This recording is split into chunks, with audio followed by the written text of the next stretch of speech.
What happens when your own company hides its worst truths behind a smiling manager and a clipboard? Russell Jenkins stood in the back of a delivery van, sweat already soaking through the gray polo shirt he'd picked up at a local thrift store. His fake name tag read Miles.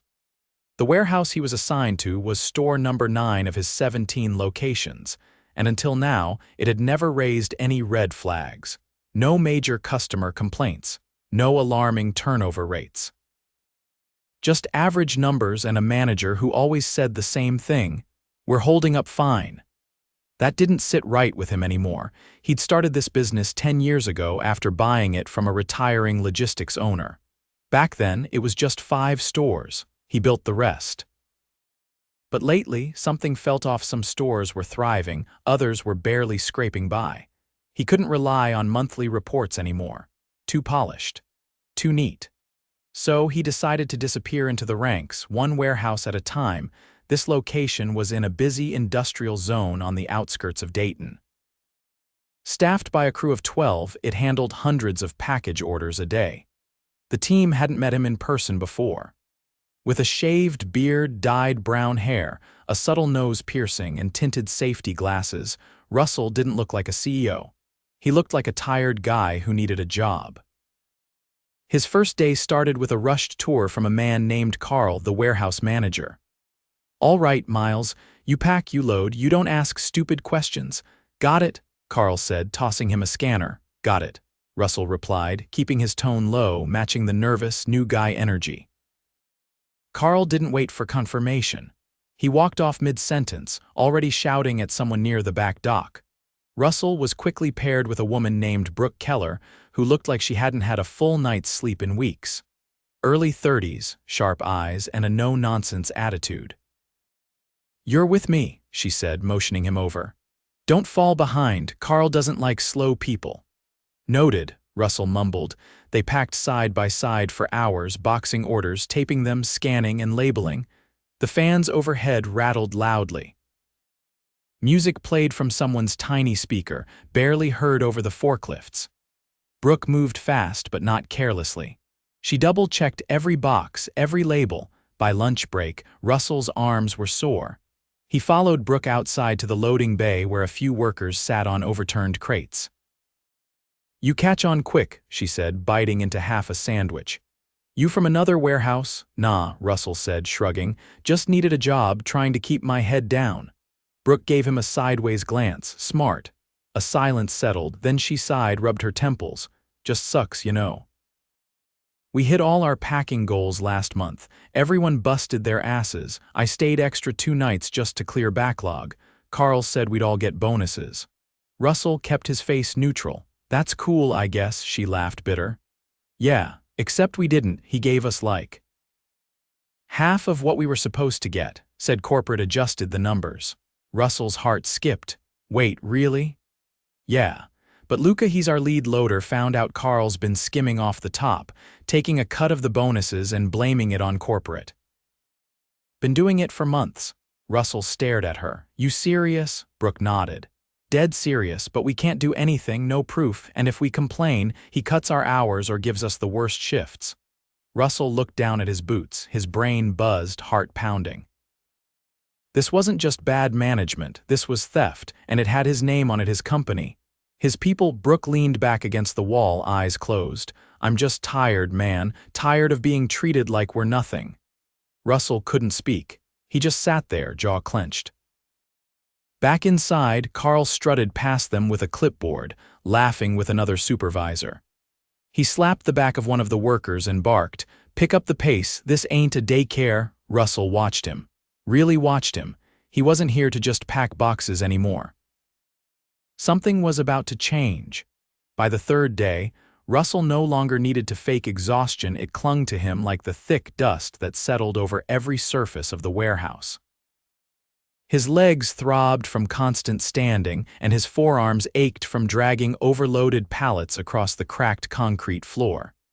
He'd barely spoken to Carl since orientation, which suited him just fine. The fewer eyes on him, the better. But he was watching everyone. Carl held daily stand-ups just before shift changes, never longer than a few minutes. usually filled with vague praise and thinly veiled threats. "Good effort yesterday," Carl said that morning, balancing a cup of coffee on top of his clipboard. "But I saw a few of you coasting near the end of third block. That's not gonna fly. Pick it up or you'll find yourself with fewer hours next week." No names, no specifics, just pressure. Next to Russell, a teenager named Javi rubbed the back of his neck, looking down at his shoes. He'd barely spoken since Russell arrived, but he moved fast and kept his head down. After the meeting, Russell caught up to him near the packing station. "You all right?" Russell asked, keeping his tone casual. Javi hesitated, then nodded. "Yeah, just tired. I usually work nights, but Carl switched my shift last minute, said I needed to learn some flexibility." Russell raised an eyebrow. "You get much notice?" "Like 10 hours. That legal," Javi shrugged. "Doesn't matter, I need the hours. My mom's sick." "I'm covering rent." That stopped Russell cold. He nodded slowly, choosing his words carefully. "You've been here a while, almost a year. Ever get that bonus Carl talks about?" There was a pause, then a quiet laugh. "Nah, man, nobody gets that bonus unless you're one of Carl's favorites. Like Devin. That guy could show up late 3 times and still get overtime." Russell tracked that name the rest of the day. Devin was hard to miss, tall, loud, always leaning against something instead of working. He wore his safety vest open and never seemed to carry anything heavier than his phone. But when Carl passed by, Devin straightened up just enough to avoid notice, even tossing out a joke or two that made Carl chuckle. Meanwhile, Russell watched Brooke rein in a damaged pallet on her own while 2 others struggled with a jammed printer. Carl walked right past them, barking into his earpiece about inventory delays, never offering help. That afternoon, Russell found himself assigned to the loading bay with Luca, the lead loader Brooke had mentioned. He was in his 40s, stocky, with calloused hands and a thick New Jersey accent that didn't match the Midwest scenery. "You the new guy?" Luca asked, nodding toward a stack of crates. "Yeah, Miles." "All right, Miles, grab that dolly and follow me." "We're behind." They worked in silence at first, moving crate after crate toward the delivery trucks. The sun beat down through the open bay, turning the concrete into a furnace. Sweat pooled down Russell's back. After the 3rd truck rolled out, Luca leaned against a support beam and wiped his forehead with a rag. "You're not soft like the other temps Carl brings in," he said. "You actually move." "Trying to keep up," Russell said. "Everyone here seems like they're carrying twice their weight." Luca nodded slowly. "Yeah, they are. You ever talked to Carl about it?" Luca looked out at the lot, jaw tight. "Once, couple months back, told him we needed more hands." Brooke was pulling double shifts and half the scanners were glitching. He said if I didn't like it, I could transfer to another site or quit. Russell felt his stomach twist. "You think he's cutting corners?" "I know he is. He skimmed off hazard pay during the winter storms. Told corporate we shut down for 2 days. We didn't. I have time cards to prove it." Russell looked at him, heart hammering. "You kept those, damn right, but I ain't stupid. I know how this works. I go above him, he finds a way to spin it, and suddenly I'm getting written up for attitude issues." The next morning, Russell arrived early and waited by the time clock. He watched as Devin strolled in 20 minutes late without even glancing at the punch-in system. Carl stood by the office door, sipping from his thermos. He gave Devin a nod and a fist bump. That same day, Javi got pulled off his shift mid-block. "Too slow," Carl said. "I can't afford dead weight." Javi didn't argue. He just handed over his scanner and left without looking back. Russell's hands curled into fists at his sides. Later that afternoon, while restocking tape rolls, Russell saw Brooke walk into the break room with a slight limp. He followed her in under the pretense of refilling his water bottle. "You all right?" he asked once they were alone. "Twisted my ankle last night. Loading docks uneven. No one's fixed it. You report it?" "Yeah, got told to watch where I'm going." "Carl again." She sat down heavily, wincing. "Who else?" Russell sat across from her, lowering his voice. "Has anyone ever gone to HR?" "Corporate?" Brooke looked at him, tired and wary. We don't even have direct numbers. Everything goes through Carl. He filters the reports. Russell's jaw tightened. She leaned forward, voice quiet. You ask a lot of questions, Miles. He met her gaze evenly. Someone has to. That night, Russell sat in his rental car for over an hour, going through the store's internal logs on his tablet, things only he had access to, bonus disbursements, payroll anomalies, time card edits, everything Luca, Brooke, and Javi had said lined up. Carl had been reporting inflated maintenance costs, claiming equipment repairs that never happened. He listed Devon as a shift supervisor on several documents. Devon, who didn't even wear his vest half the time, the bonuses. Carl had reported full amounts sent to employees. But the deposits told a different story. In several cases, the numbers were short by over 30%. Russell felt sick. He called his operations auditor and gave a single instruction. I want a complete audit of Store 9, quiet. And fast. The next morning, Russell showed up before sunrise, but not in his uniform. He walked through the warehouse entrance in pressed slacks and a collared shirt, ID badge clipped to his belt. Carl was in the break room, coffee in hand, complaining about something to Devon. When he saw Russell, he froze. Can I help you? Carl asked, already annoyed. Russell kept walking. Yeah, I think you can. He turned, voice steady. I'm Russell Jenkins. I own this company. Silence spread like a ripple across the room. Devon's mouth hung open. Carl's grip on his cup tightened. I've been working here the last few days, Russell said. Undercover, and I've seen enough. Carl tried to recover. Wait, sir, I didn't. No one told me. Save it. Brooke stepped into the room behind him, eyes wide. Luca came in next, scanning the scene. Russell took a breath. Effective immediately, Carl, you're terminated. You've been falsifying reports, stealing wages, and retaliating against employees. Security will escort you out. Carl's face drained of color. This is a mistake. I can explain. You'll have that chance. With legal, Devon started backing away toward the exit. Where do you think you're going? Russell called. You're done too. Clock out. Russell turned to the rest of the room. For everyone else, there are changes coming. Real ones, starting today. He looked at Brooke. Can you stay a few minutes? I'd like to talk. She nodded slowly, still processing, as Carl was led out. Red-faced and silent, Russell watched every eye in the room shift, some stunned, some relieved, some still unsure. But for the first time, they knew somebody was watching.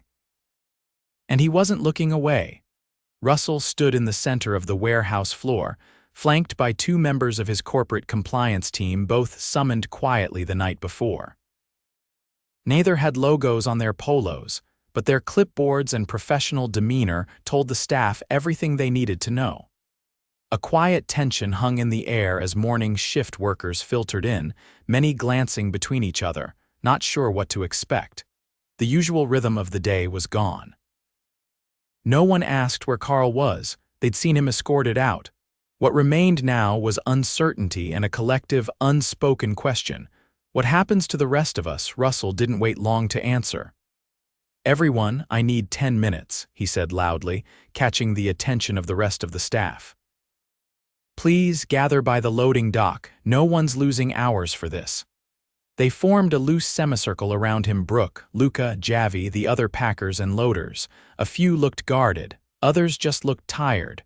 Russell kept his voice level. I've spent the last week working beside you. I've seen the pace, I've seen the conditions, and I've seen how some of you have been treated. That's not the company I built. That ends now. He gestured to the compliance officers. These two are here to speak with each of you individually, not as a formality, as an investigation. If you've witnessed anything questionable, missing pay, retaliation, unsafe conditions, now's the time to speak up.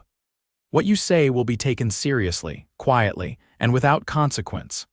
No one moved at first, then Brooke stepped forward. I'll go first. That broke the silence. One by one, employees followed her into the manager's office, now repurposed for interviews. Russell stayed on the floor, helping with load prep, assisting on packing stations, anything to keep things moving. He didn't want to stand around with a clipboard. He'd done enough of that already. By midday, the reports were piling up.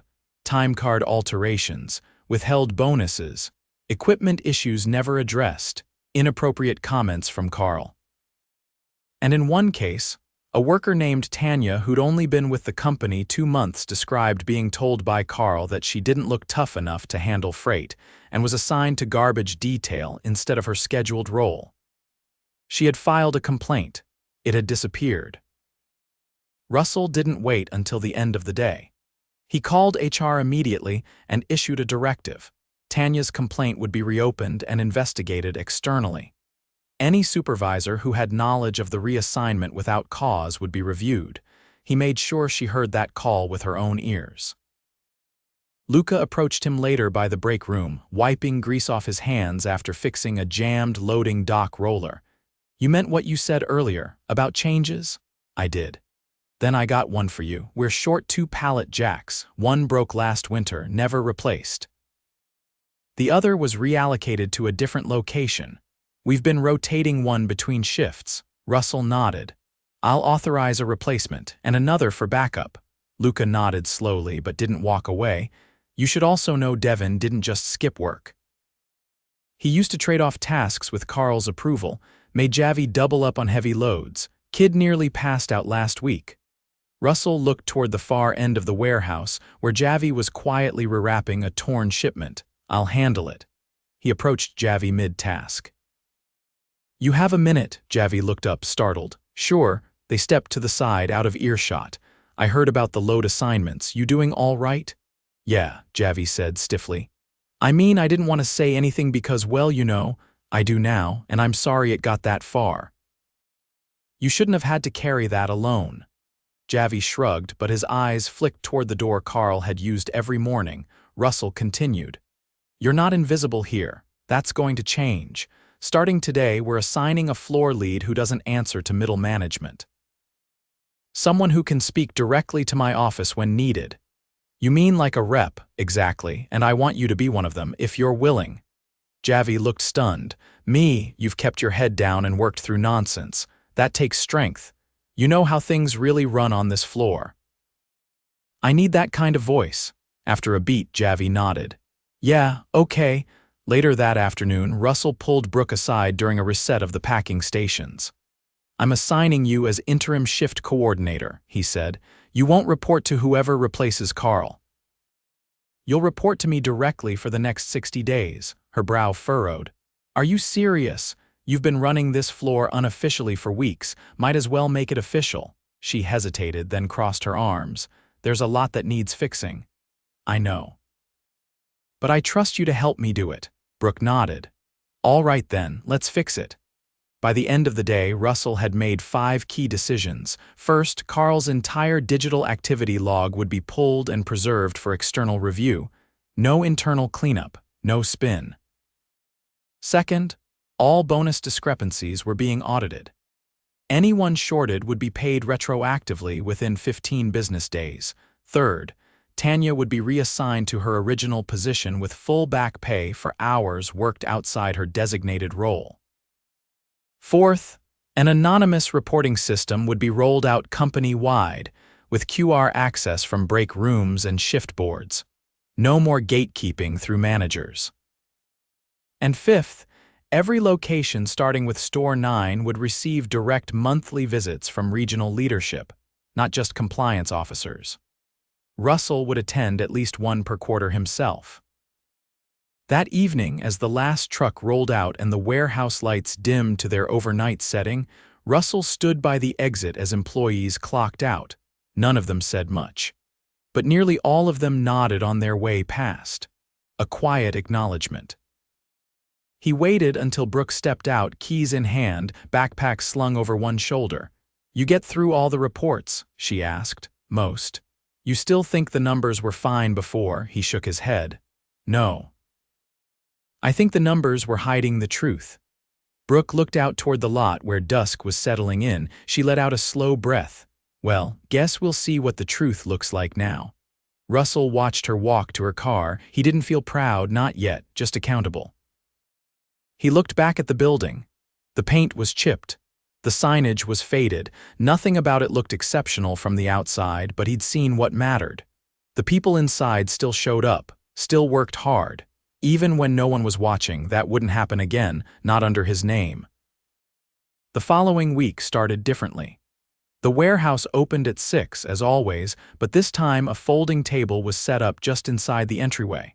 A sign and sheet lay next to a stack of printed schedules and a tray of black, sealed envelopes.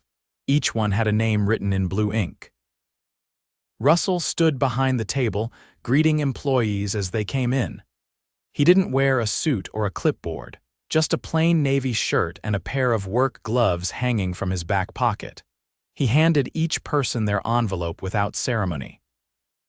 Inside every envelope was a revised pay stub, a signed letter from corporate acknowledging their shorted bonuses, and the corrected amount now scheduled for direct deposit before Friday. For some, it meant a few $100s. For others, it was nearly a month's rent.